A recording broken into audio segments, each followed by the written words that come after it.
కాణిపాక వరసిద్ధి వినాయక స్వామిని గల్లా జయదేవ్ దర్శనం చేసుకున్నారు.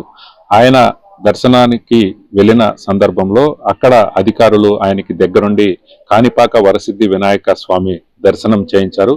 దర్శనం అనంతరం ఆయన వెలుపలకు వచ్చి మీడియాతో మాట్లాడుతూ కూడా తన అవసరం ఉంటే ఖచ్చితంగా మరలా కూడా పార్టీలో కీలకంగా వ్యవహరిస్తాను, అలాగే తన అవసరం ఉందనేనని రాజ్యసభలో పిలిస్తే ఖచ్చితంగా రాజ్యసభకు కూడా ప్రాతినిధ్యం వహిస్తాను అంటూ కూడా విలేకరులు అడిగిన ప్రశ్నకు ఆయన సమాధానం చెప్పిన పరిస్థితి.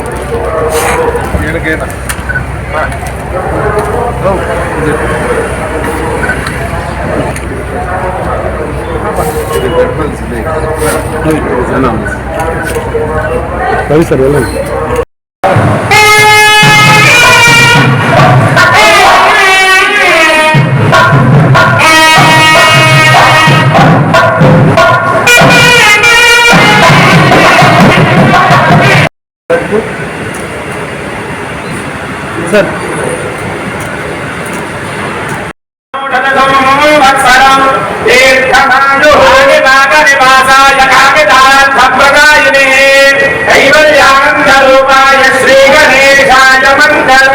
రాబోయే కాలంలో తెలుగుదేశంలో క్రియాశీలక పోషిస్తారని చాలా ఇది వస్తుంది సార్. మీరు ఏమి పోషిస్తారు సార్? దేవుడు ఏమనుకుంటే అది అట్లాగా సార్, మీ యొక్క అభిప్రాయం?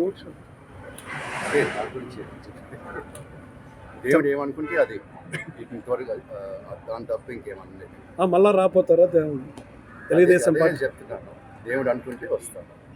Thank you. కాదు సార్, క్రియాశీలకంగా రాజకీయాల్లో అయిపోతారా?